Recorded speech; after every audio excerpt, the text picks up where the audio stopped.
All right, Massachusetts, it has been a while, but it is the spooky season, so we are bringing back Massachusetts true crime. I honestly don't know what episode this is. I actually lost track, but let's get it going. I'm excited. For this episode, we are going to go to the North Shore of Massachusetts, and this case still remains one of the longest standing unsolved cases in Massachusetts history. But real quick, before we get into this, I just want to thank the sponsor of this video. Healthy Male is a wellness brand that specializes in giving you help in whatever area of your life, anything listed here that you might need. That's workout programs, lifestyle tips, vitamins, other fitness influencers to follow. If you want more information, just go to the link in my schmio and go from there and see if they have something for you. This case is really something because if you haven't heard of it for any reason, you've definitely seen the billboard. You see what I mean?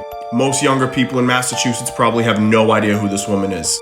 Older Massachusetts people definitely know who this woman is. This is Susan Taraskowitz, and she was found unalived on the morning of September 13th, 1992 in the trunk of her car right by Logan Airport where she worked. And like I said, if you haven't heard of the case, you've definitely seen this billboard. It was up in West Revere for my entire life, up until just recently actually. But let's get into the details, here we go. Susan Taraskowitz was a 24-year-old woman who worked at Logan Airport on the tarmac, and she basically loaded and unloaded luggage onto planes. And at the time, I would say this job was done by 98% men. Right here, for example, Susan was the second woman ever to work for Northwest Airlines as a ground service employee. Worked her way up from cleaning the interiors of jets, and after 3 years, she was promoted to ramp supervisor, first woman to ever hold that position. On the morning of September 14th, 1992, Sue's car was discovered at an auto body shop not far from the airport, and in the trunk was her body.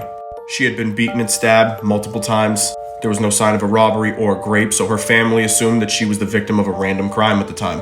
For more than a year, Susan's family grieved. Then at Christmas time 1993, her mother, Marlene Taraskowitz, finally decides to go into her room for the first time since her daughter was unalived. And what she found there kind of blew her away. She goes into Sue's closet and finds her work briefcase. And inside was a diary that she did not know that Susan kept. In this diary were vivid descriptions of sexual harassment that she had endured on the job, stuff she had never told her family.